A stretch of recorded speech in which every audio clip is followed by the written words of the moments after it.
Guys, tanawa ra gud ning itsura sa kakauban guys. Napakan siya lapinig o putyukan.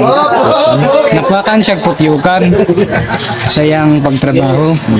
So mauna ang sign, mauna ang bunga ug ilhanan na naningkamot gyud para sa pamilya.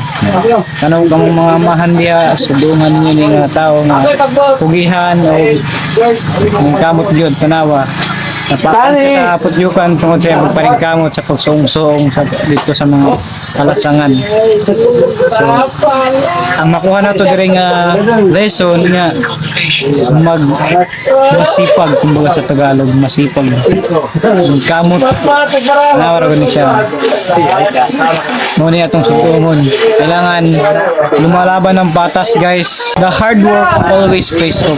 Yan guys, ang tatandaan niyo. Bye bye.